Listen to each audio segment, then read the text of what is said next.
Joining me now is Angela Rye, outgoing Executive Director of the Congressional Black Caucus and co-founder and Director of Impact. Welcome, Angela. Thank you. So here we are listening to Jesse Jackson. Do you think the point that he brought up means that the president has or has not adequately addressed the issue of poverty over the last 4 years? Well, I think he's had a tough haul. When the Congress changed a couple of years ago, you have a situation where folks are not willing to work with him. We saw the rise of the Tea Party and folks who just were not willing to cooperate. The president has done a lot of really good work, put forth a lot of good proposals, including the American Jobs Act, for one, which was not even considered. And in fact, the Congressional Black Caucus had 9 proposals and recommendations which were all included in that Jobs Act, and it wouldn't even get to the House floor. Yeah. Well, let's look at some numbers, and then we can analyze these together. The national unemployment rate is 7.8%, but if you break it down racially there, for white Americans, it is 6.4%. For African Americans, 13.7%. Is there something that the president and our lawmakers can do to address that discrepancy? Sure. There's a lot that can be done. Again, starting with the American Jobs Act, there are a number of different proposals, everything from infrastructure to healthcare IT. There are a number of fields. There are folks who can be trained or already have specialized training, and we just need to create opportunities.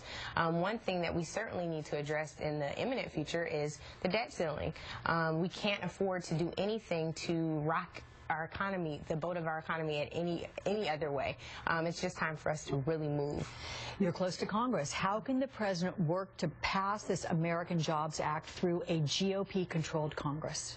You know, I don't know. I think that it's time to put politics aside. I know it sounds funny when you talk about Capitol Hill, but we really are in a situation where the thing that is green should be ruling. We have to get on the same page. It's not about red or blue or politics. It really is about what's best for the American economy at this point. You know what you're saying? It doesn't sound funny at all because you hear it all the time. And if you look at the statistics and the numbers of people that think Congress is doing a good job, you might think they'd pay a little more attention to what you're just saying here. What about the Congressional Black Caucus in terms of their analysis of the president's first term? Are you happy and satisfied with the work he's done? I think the members of Congress that I was just working for are very happy with the way in which they were able to partner with the president on issues that really matter.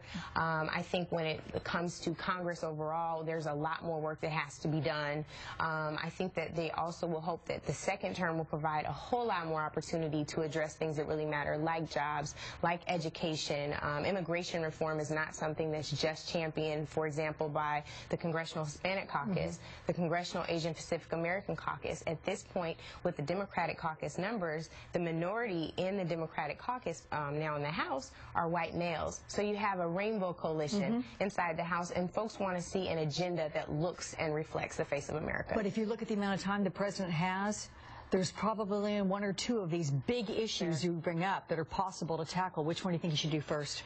Oh, I guess gun control. He's already started with the executive actions just recently taken, and of course he's going to need Congress's support on the assault ban. He also needs to immediately address immigration reform. Yeah, okay. Angela Rye, we'll see if he listens to you. Thank you very much. Appreciate your time. Next up,